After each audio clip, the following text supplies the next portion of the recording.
everyone, and welcome to Rising Stories Podcast. I'm Corine Sandifer, your host. Just in case you are a new listener, thanks so much for joining us. And we want to just share a little bit about what we do here. We interview women, we interview entrepreneurs, influencers, authors, and women who are running their businesses and realizing their dreams. Each week, we have a different podcast on Fridays. Sometimes on a Friday, we will have Friday Favorites, which is when I just share some of my favorite things that I'm loving that week.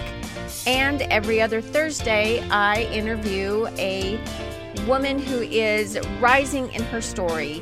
We talk about everything from best business practices, hacks that we can help each other be better and more productive.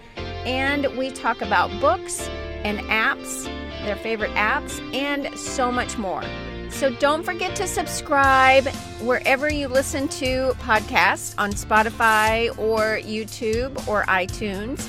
And on Thursdays, every other Thursday, I will have a guest, and every other Friday will be the Friday Favorites.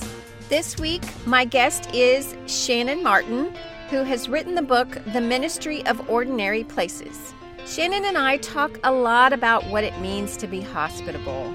And even if you are an introvert, she shares some things that she does in her home every single day to make that happen, even though she is an introvert herself. We talk about how she really lives out that hospitality gift and how we can all take from that and incorporate it into our lives as well. She also shares her favorite go-to meal to feed a big crowd. But before we begin, I want to share a little bit about Rising Stories. We are pretty much self-supported here. So if you hear of a book on the podcast or an item and it's on Amazon, I would love it if you would click on the link and use that link to purchase your item. Mostly because we get a kickback.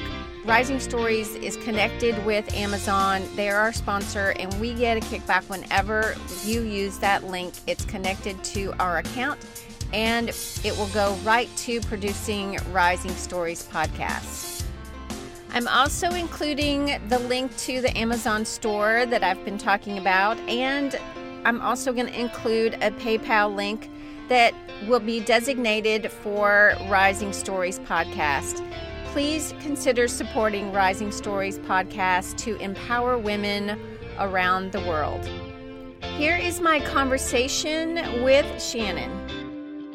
Hi, Shannan. Hey. Thanks for coming on Rising Stories. Yes, thank you so much for having me. It's my pleasure. Yeah, so you are releasing a book, and tell me a little bit more about it.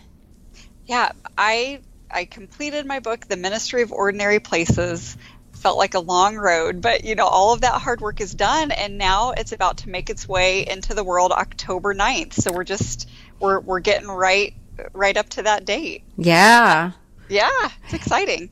And it is a huge labor of love to put out a book. It is. You really, I don't think authors really or writers really realize that, like, it's almost like by the time you're done, you're like, oh my gosh, can I just please? It's kind of like when you're at the last, few weeks of pregnancy. Can we just get it out? Can we just be done? Yeah. Yeah, it is a long, long road. I just got a text from my wonderful editor this morning saying, look what I found on my desk. And it was the finished copy. So I haven't seen like the final copy yet. But it's like, what a journey to get to this moment. So it's pretty fun. Yeah.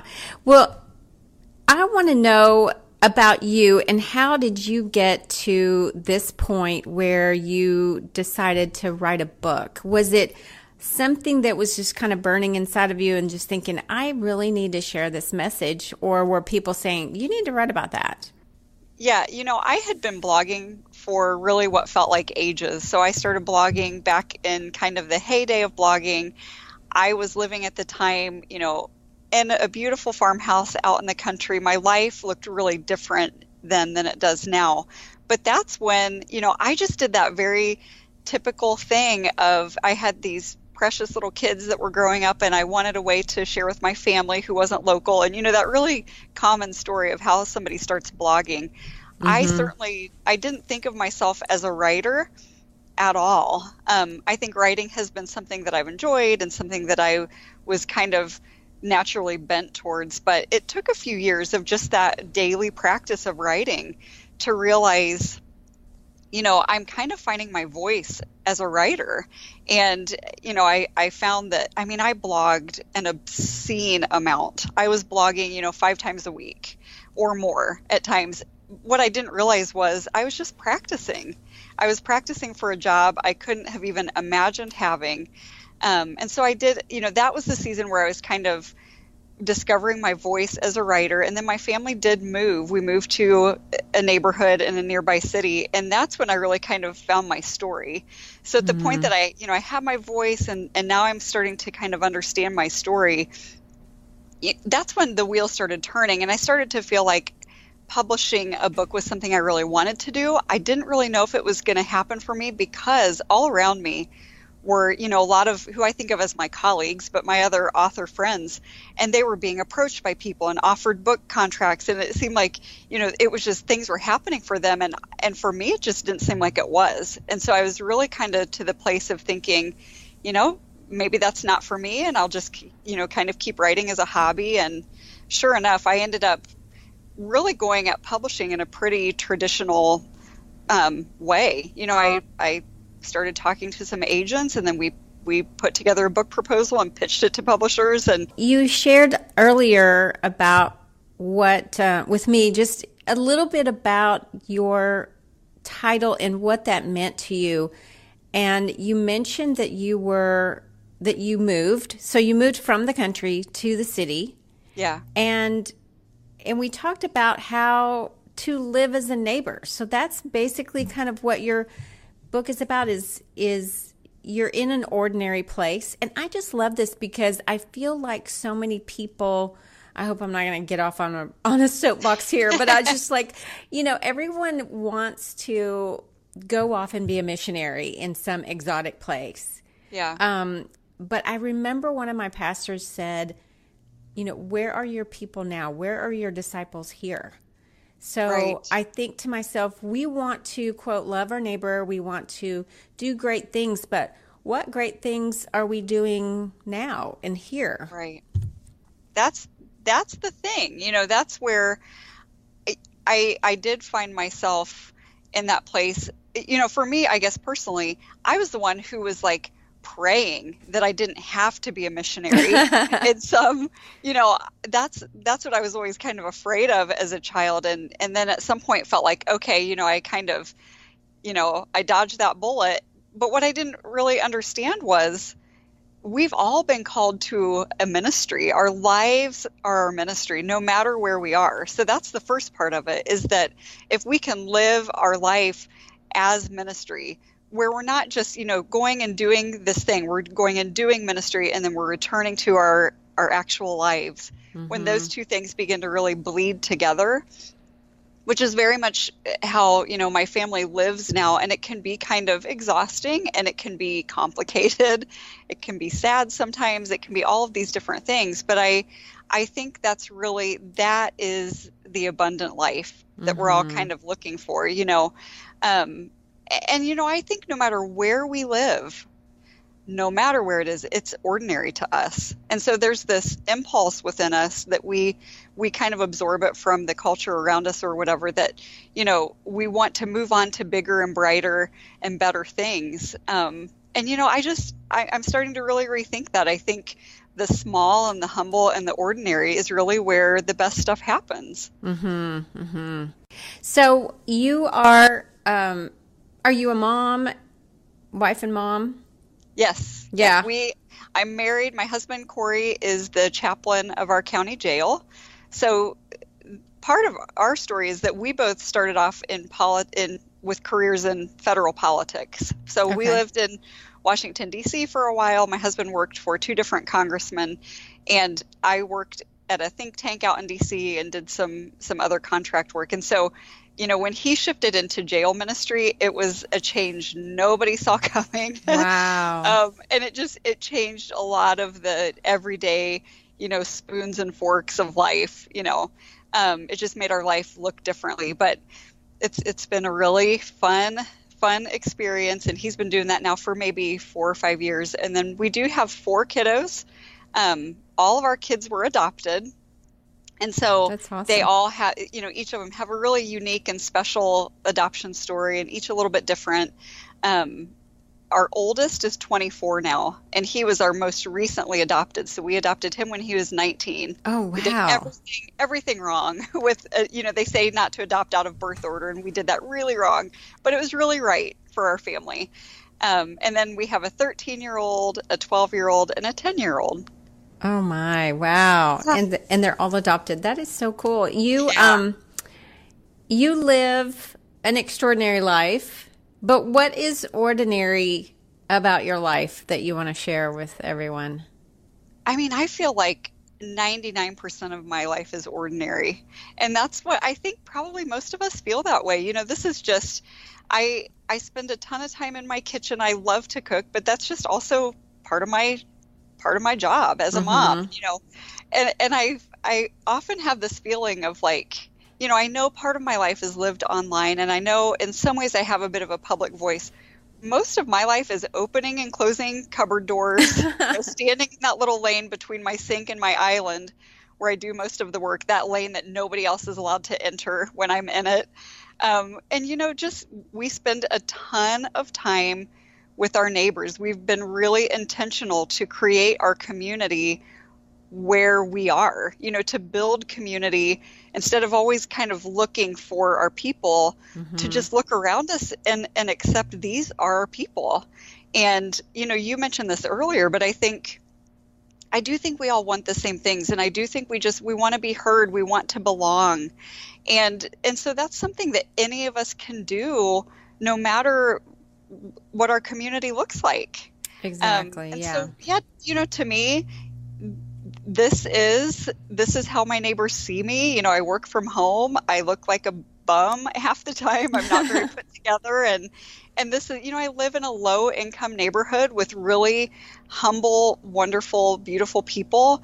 And it sets the bar low for, to just be who we are, to not try to impress each other, to not put on airs, and to just live and spend time with each other. Yeah. Do you have neighbors over to your house? And often do that. We have people in and out of our house a lot, and that's become, it's interesting because Corey and I and we've only got 3 of our kids still at home with us, but 4 out of the 5 of us here are introverts.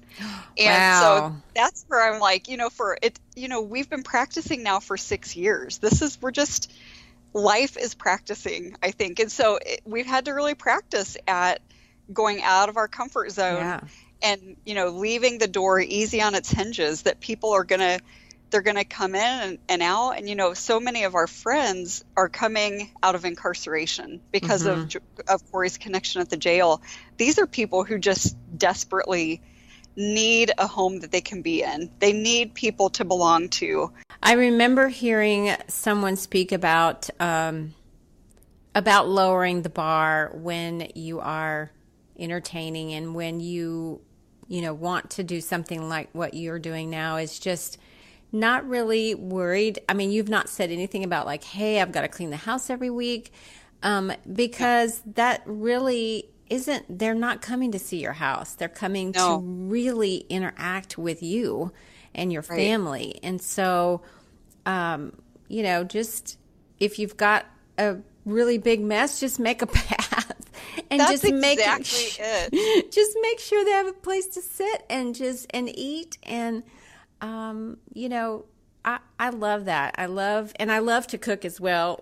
And I wanted to ask you before we wrap up, what is your favorite meal to cook, or what is your favorite, like your family's favorite? Like, oh, make that again, Mom, or...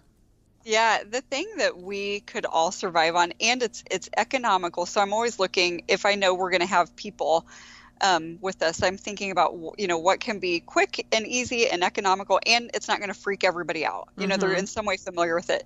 And my absolute go-to is tacos or like burrito bowls. Because you can make you can put a pork roast in the crock pot, or chicken, and let that sit there while you're at church or wherever you are. And then you can make rice and you can chop up your stuff, and then everybody can kind of do their own thing. That's something that's easy for people to help. Somebody can chop lettuce, stuff. Somebody can grate cheese. Yeah. Personally, that's my favorite, Mexican or Tex-Mex food is my ultimate favorite. I could eat it every single day. So that's definitely my go-to. Yeah, mine too. I love tacos, and I try to kind of, I don't know, not spruce it up, but add something fun to it. Like some days I'll make like a creamy jalapeno, kind of like what Chewy's does. I don't know if y'all have a Chewy's where you are, but I've been there before. Yeah. It's like a creamy, just something fun. And but I love that tacos are so versatile and you can make all kinds of, they are, you can use any kind of meat really, or you can even use fish, make fish tacos. So I love that. And everybody will eat it. Yeah. It's perfect. Yeah. We don't have to overthink it. Like I don't really even, I want, when we invite people into our home, I want it to be that we're just inviting them into our world and our family. And my family lives very low key. We're kind of disorganized a lot of the time. And I clean our house, which means that I don't clean our house as much as I should. Right. And, all of these things are true. But, I think there's something really disarming about even kind of intentionally leaving the house a bit undone, leaving some dishes in the sink. I know when I walk into somebody's house and I see some of that, I automatically think, okay, I'm going to be fine here. Nobody's expecting perfection here. I've got the story that I remember listening to a chef, and Katie Brown. And she said she used to always answer the front door of like when she'd have a dinner party in her robe and a towel on her head. I love it. And that set the tone. And they're like, do you need any help? And she's like, yes, I need the wine bottles opened and chilled, and I need this. Yeah. So she would put everybody to work, and then she would go and get dressed. And she said that was like the best way to make everyone feel comfortable. And she said, plus I got help and I got extra time to get ready. Exactly. It's brilliant. So yeah. So I love that. So Shannan, tell me, now I ask my guests, like, what 3 favorite things are they loving, or 3 favorite things that are like, this is really good, or this is wise to do. So what are those things for you? My favorite things right now, I tend to go automatically towards food.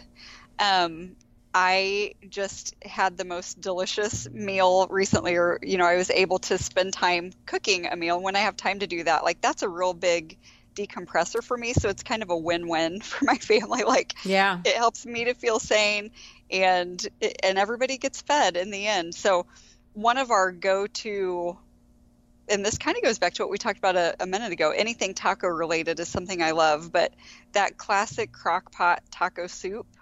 I don't know if it's super easy. It's like one of those, like, when you just don't have time on your hands, you can throw it together. We're heading kind of into fall, and so, it's perfect taco soup weather. And then I'm a very more is more kind of person. So I want like all the toppings on it, sour cream and cheese and chips and everything that just destroys the nutritional content of it. Yeah. Chopped up green onions. I like all those toppings on it. So that's something we had just this week, and I've been eating leftovers, and it's been making my life better. And then I'm still really getting a lot of life and joy out of my sturdy little flower garden out at the back of our yard.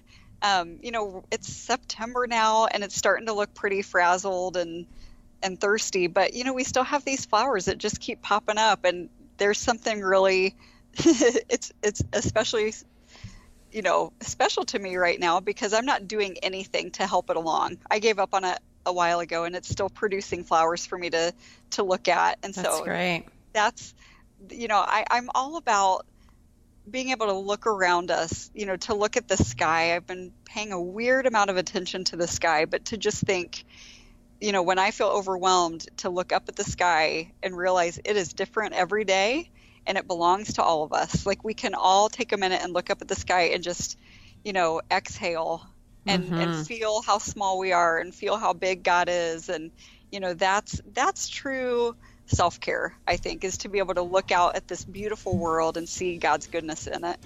Absolutely. That's awesome.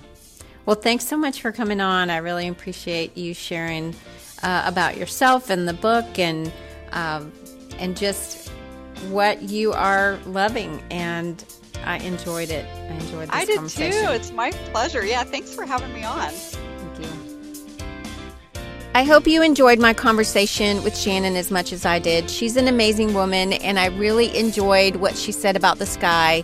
And I am also going to take her information and what she shared today about her hospitality into implementing it into what I do and just upping my game on hospitality. I really felt challenged to do more, to forget about my home and what it looks like and all the imperfections, and just concentrate on loving the people that are coming into my house.